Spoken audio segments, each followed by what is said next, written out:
Hello, everyone. Welcome to Mission Driven Monday. Today, I'm here with my friend, Deanna McCurdy. Deanna and I are from the same hometown. We both grew up in Peachtree City, Georgia, although now Deanna is an adventurer. She lives out in Colorado, and she does lots of extreme sports. She's a runner. Deanna is married, and she has two children, one of them with special needs. She is a huge advocate for something called FAST, which stands for the Foundation of Angelman Syndrome Therapeutics. Is that right, Deanna? Okay, good. Yes. And I'll let her tell you a little bit more about that. And then we're going to jump right into the three questions that we ask every single week, where we explore kind of what's been going on in our past, we clarify our present, and then we also imagine a new future. So, Deanna, welcome. Thank you for joining me today. Thank you for inviting me. I'm glad that you're here. So tell us just really quick, just a little bit about Angelman syndrome. Okay, Angelman syndrome is a rare genetic disorder. It affects 1 in every 10 to 15,000 children at birth. Ultimately, my daughter is missing a little segment of her 15th maternal chromosome. It was not inherited. It's one of those flukes of nature, as they say. But that little missing gene segment produces a neurotransmitter in the brain that ultimately globally affects her body. And so children with Angelman syndrome have seizure disorders. They have a sleep disorder, so they don't require much sleep. They have cognitive and developmental delays. They do not speak. And balance and coordination issues are kind of their main symptoms of the condition. One thing, though, that children with Angelman syndrome are noted for is they're incredibly happy. In fact, when we got her diagnosis when she was 16 months old, the neurologist, we had her in his office, and she was sitting facing a wall. She spun herself around, was facing a wall, and just started laughing and giggling. And he looks at me, and he's like, "Well, is that normal?" And I said, "Well, yeah, no matter what." I mean, she struggled. We were in the PICU for 10 days after she was born. She struggled with pneumonia. She had reflux. And I said, "Yeah, through all of it, though, she's a really happy child." And he's like, And he starts writing things down. And he's like, "Well, we're going to test for this Angelman syndrome." And I was like, "Well, how did you pick up on that?" And he said, "Well, she's incredibly happy." And I'm thinking, I mean, kids with Angelmans, they have this characteristic, just larger than life smile. They love people. They want to engage with people, and which is kind of one of those mixed blessings of the condition. Yeah. Well, I remember when she was a tiny baby and you would post pictures of her on social media. And I do remember that big smile and just being so surprised when you got the news of, her diagnosis and, all of these things that you were going to be dealing with and how hard that was going to be. So, yeah, I remember. Let's just jump right in then to our first question. I know that you have done a lot in your life and you have a lot to be proud of. But when you think back, just over the things that you've accomplished, over the things that you've dealt with, as a student, as a wife, as a mom, what are you most proud of? I have to think when you had sent me that question, and of course, all moms are supposed to say that we're most proud of our children, and I am proud of my children, but I believe because I have my children and because I have a child with extreme challenges, she enabled me to kind of find my why or find my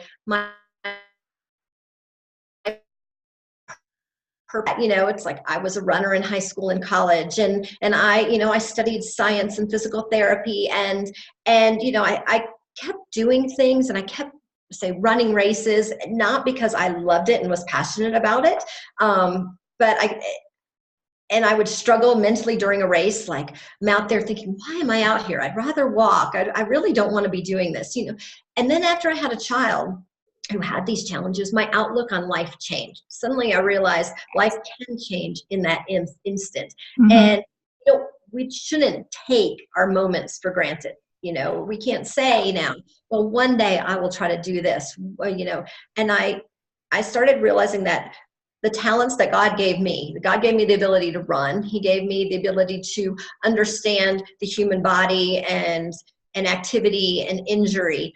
But he also was able to take those talents that I had and show me a purpose for them. And so back, like I said, my daughter was diagnosed in 2010, and by December of 2011, so the beginning of 2012, we joined up with the Foundation for Angelman Syndrome Therapeutics, which was the foundation created by parents who were very focused and passionate on finding a cure for Angelman syndrome. Mm-hmm. It had been cured in a mouse model in 2008, so it gave us a lot of hope. And so I knew I wasn't the person that could figure that out and cure it myself. I'm not that smart. Yeah. But I knew I could take my talents and put them to the use of helping create a kind of a running and a triathlon team that would help raise money and funding to support the research. And I've always kind of stood by this quote that I remember reading back then. It says, when your passion aligns with your purpose, you're the most powerful. And I thought, this is it. I think that's my greatest accomplishment, is where I feel like I found my purpose through my passions for my children, my passions for a brighter future for my children, and my passion for running and triathlon and helping others accomplish goals as well. Well, what's interesting about what you just said, and I was actually talking about this with a friend last week, and she was talking about some hard things going on in her own life. And she said, I wish that this wouldn't have happened, and I wish that it wouldn't have happened this way. She said, but because it did, I was able to discover things about myself that I love that I wouldn't have discovered if this thing hadn't happened. And I think that maybe that's kind of what you felt too, like, of course, your hopes and dreams for your daughter when she was born would be that she would be healthy and whole, like your older daughter, right? Like that they would be able to play together, and that she would be able to go to school, and that one day she would be able to live on her own and do all those things. But there has been good that has come out of that, and that being that you were able to find your purpose and discover things in you that you maybe didn't even know were there. Exactly. We all have dreams. I have always had the dream. I had a sister growing up. And so when I had two girls, I thought these girls are going to play together all the time. They're going to share secrets. They're going to do make-believe. Yeah. I thought, as a family who loves being outdoors, we're going to go on hiking trips and camping trips. And once that phone call came with that diagnosis, I really thought it all was over. My world kind of went black. I didn't know what the future held. And I'm reading about a child who requires 24 hours care 7 days a week for the rest of their life. And, and you think, I remember having heated conversations with God, I would call it, where I said, God, I'm not the most nurturing. I'm not the most loving and just want to snuggle with my babies all day. I like being out and about. I don't see that you gave me this child. I think that was a mistake. She's not supposed to be like this. I'm not that kind of mom.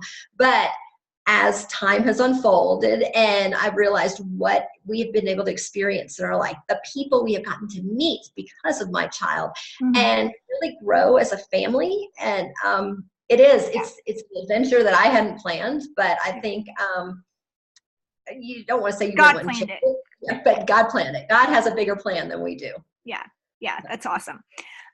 So let's dive right into the second question, which I think this is a great segue into. What are you learning right now? What are you kind of working on? What are you learning and paying attention to in your life right now? Well, number one thing on my thoughts right now is next week I go to the Xterra Off-Road Triathlon World Championships in Maui. And so most of my thoughts are gearing towards that right now because it's my biggest race of the season. Wow. So through, again, and learning the sport of triathlon, I've been fortunate. I've had a lot of success in it, and hopefully next week, we've, like I said, we've gone 4 times. The first time I joked I was a participant. I had never swam in an ocean before. I learned a lot. Second year we went back, and I believe I was 7th overall female.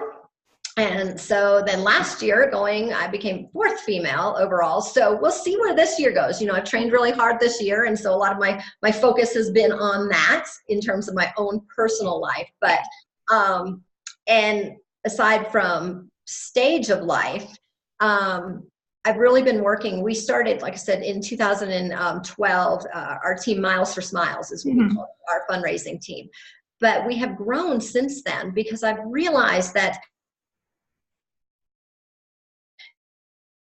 money, that will happen. But what I've experienced and what I have learned in the growth as our team has grown is that it's about so much more. You know, I've gotten to witness parents who sat on the couch and thought that, oh, God gave me a bad hand at life and I've got this child and I'm stuck at home and I can't work and I've gained 100 pounds, you know, just sitting on the couch because I'm stuck in my woe is me mode, to going from that to training for their first 5K and watching that transformation over time. And by the time they cross that finish line, they're a different person. They have a different outlook on life. They have done something and accomplished something for themselves. Life's not controlling them. They are actually controlling something. And that's just been so rewarding. You know, when I see pictures and I watch them cross these finish lines, I'm the one crying. I'm like, I feel like I'm the mom, you know, and whether it's a 5K or a marathon or a triathlon or even an Ironman triathlon, it has been so rewarding that it's helped. And I kind of feel selfish in a way that I feel like I have this little extra thing in my back pocket. You know, I can train and train and train just as much as the next person can train and train. But because of my crazy chaotic life, when I get home from training, I don't get to sit on the couch and put my feet up. You know, we go straight into mom mode.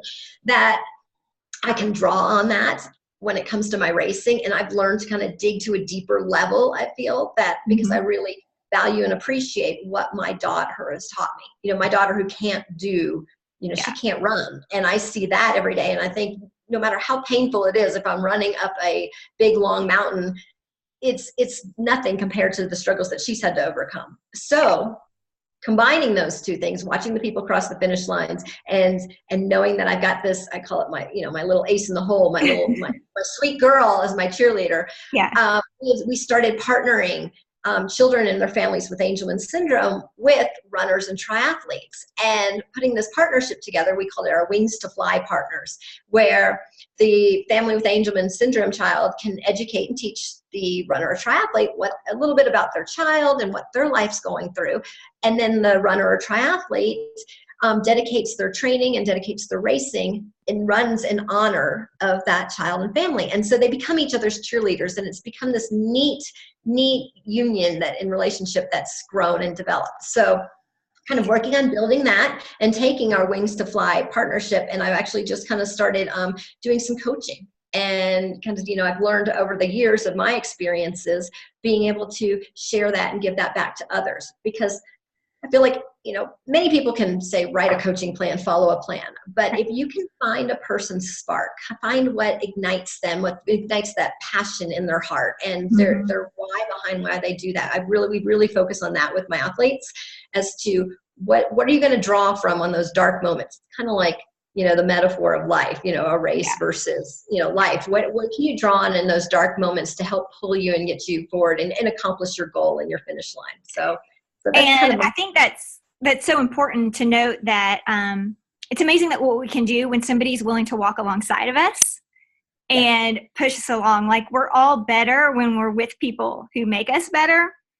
And so I think that's wonderful how you have created these partnerships and you've created these relationships to help people cross the finish line. I mean, when you figure out like what your body is really capable of doing, it's incredible. I met somebody recently and she ran a marathon.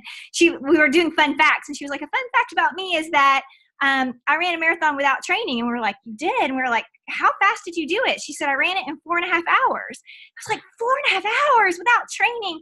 And she said, my dad just kept telling me I could do it. He just kept pushing me along. He just kept telling me I could do it. Now, she was in a wheelchair for a month afterwards, but the fact that, you know, somebody was willing to come alongside of her who told her, hey, you're strong enough to do this, and she did it, like, sometimes that's all we need, right? Yeah. All we need. Yeah, I always call myself, I'd say, I'm not a head coach in my team. I'm the head cheerleader of the team. Yeah. So maybe it's because I had those aspirations of being a cheerleader in high school and it never happened. Yeah. But I think, you know, if you have somebody who can believe in you and believe in you in the times that you don't believe in yourself, you're gonna get to where you want to go. You can do it. You can run a marathon. And I actually will post links to the Angelman Syndrome Foundation, as well as to Wings to Fly, and if you have a site for your coaching, all those things. I will post links to that so that people can easily find out more information about you, Deanna. And we have one more question, and this is really about our aspirational self. So clearly, you have done a lot in your young life. Deanna and I are actually probably the exact same age. We graduated college the same year together. But when I think about all the things Deanna has done, it makes me tired. But Deanna, when you think about your aspirations, not to sleep. I have a child who doesn't sleep. We just don't sleep at our house anymore. It's amazing how much you can accomplish. Well, tell me about what that future looks like. I think when I do mine, I like to think of it in terms of 3 adjectives that I want to be known for. So I don't know if you did it that way or if you have a different way to describe your future, but tell me a little bit about what that looks like. Yeah, not on a sad note, but years ago, my husband's best friend's wife was killed in a car accident, and she had 2 young children, and she was a tennis coach. And I remember going to her funeral. This was before my children were born. And packed church, and listening to parents of kids that she coached and the kids that she coached and college teammates of hers, listening to them speak about her and realizing what an impact she made. Here she was in her young 30s when she passed, but she made such an impact on their lives to where I believe 5 of the kids that she actually coached have now had children of their own and have named them after her, and she was a tough girl. I mean, she was very competitive, and she was very driven and very took a stand on things. And so people knew that about her personality, but she made these impacts and made an impact on my life, just being there in that moment to realize someday, we're all going to die, but who is going to show up and just out of politeness and be there at your funeral, but did you really impact somebody to where you made a difference in their life, after you're gone? And so I think that if you were taking words to describe me, the first I would say would be inspiring. I hope I inspire people. And when I've been told that I do, I always throw it back at them. I was like, well, what am I inspiring you to do? It's one thing to inspire somebody, but it's a different thing. If you can inspire somebody to do something, whether it's follow a passion, something in their life. So I think if I can inspire people to do something good and do something positive in their life, then I've accomplished something for others.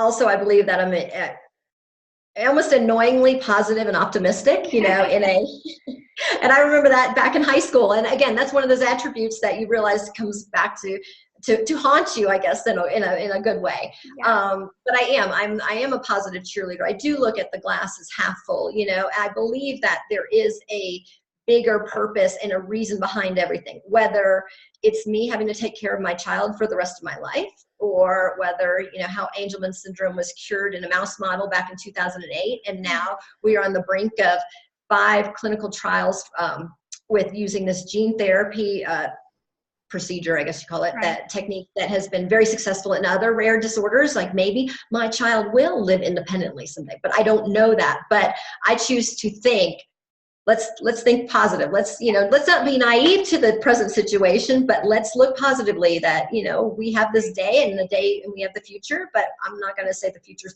paved out one certain way for me. Mm-hmm. So the third one, which going back to the very beginning with me and my conversations with God, I believe I'm a very passionate person. And I think that's why God gave my daughter to me. I do love my daughter. I snuggle with my daughter, but I'm very passionate. And so I'm very determined. My husband sometimes doesn't think my passion is a positive thing because I take a stand on things that I believe in. Sometimes he tells me, Deanna, you might want to keep your mouth closed a little. But I believe I do. I mean, I've learned how to fight insurance companies and go into the school system and fight for services and all. But I also believe passionately in others, and and I believe passionately in life. I think we have this one day, and I don't know what tomorrow will be, but we're gonna squeeze the most out of today and make the most out of it. So those would be my, I guess, 3 long-winded words. No, I love that. And I want to just thank you for being with me today and really sharing your heart. I mean, I learned so much about you and what kind of drives you. You know, like we all have the potential to be passionate about something, but what is it that is drives us? You know, what are we willing to live for? What are we willing to die for? You know, all of those things that you're doing are inspiring. And that's why I interviewed you today. I want to interview women who seem just like us, who live right next door, who we grew up with, who we went to college with, you know, all those things. And we have no idea what's inside all of us that's just ready to come out. There's so much potential there. So thank you, Deanna, for joining me today. I appreciate it so very much.